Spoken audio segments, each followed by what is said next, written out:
My recent architectural works involve mixed media paper sculptures and drawings. By peeking inside tiny illuminated windows and doors, these interiors disclose dirty little secrets hidden within. As reality TV and the internet present to the masses what used to be private moments, my narratives examine society's voyeuristic obsession.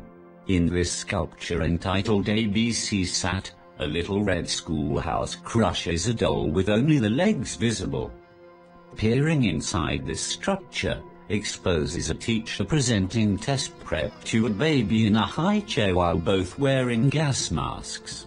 This piece explores the suffocating feeling of being part of an educational system driven by test scores and uniformity.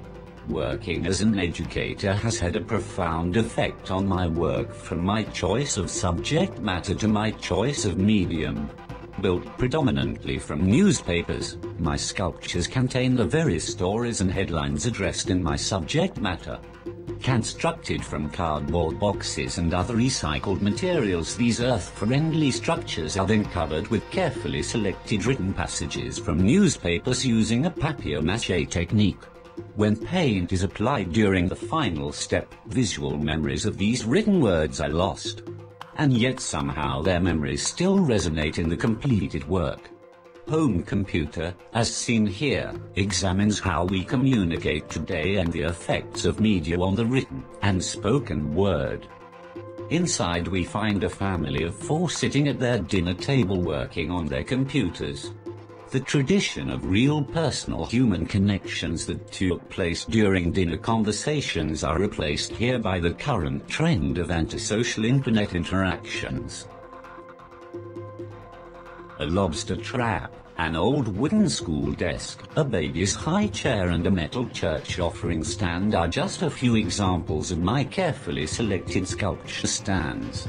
I have built other bases myself using found objects, including machine, toy, and natural forms. I have been very fortunate to have attended many residencies. These experiences have resulted in the present and growing interest on incorporating elements from nature and the theme of the great outdoors into my work. A tree branch and a bird's nest found on location became the inspiration for my piece entitled Nest Egg, as seen here.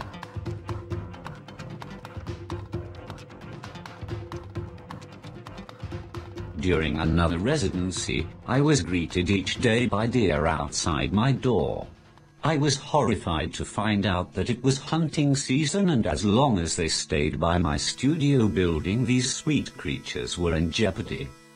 However, should they simply stray across the street to the home and studio of artist Alden Weir, they would be safe because it was situated on protected parkland. This sculpture entitled Weir Has the Deer Gun tells this story by hiding a family of deer in the forest inside a replica of Weir's studio building.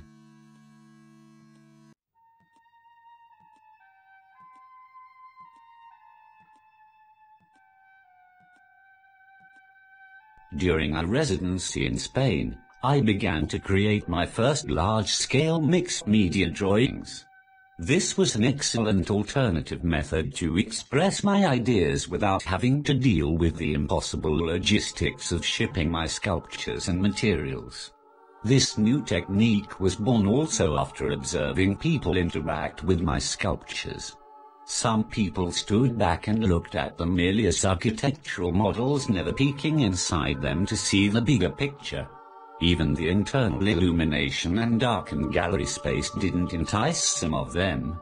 These new 2D compositions forced my viewer to interact with my work by invading their physical space. Recently 3D elements have made their way into these drawings, and tiny monitors with video loops and sound are appearing in my sculptures' interiors. I plan to further explore this direction during an upcoming summer residency. I plan to continue to examine the effects of media and technology and the diminishing distinction between our public and private realms in my work. Whether drawn from current events or from more personal reflections, My work will continue to question society's standards for living and the educational, political and religious institutions that power it.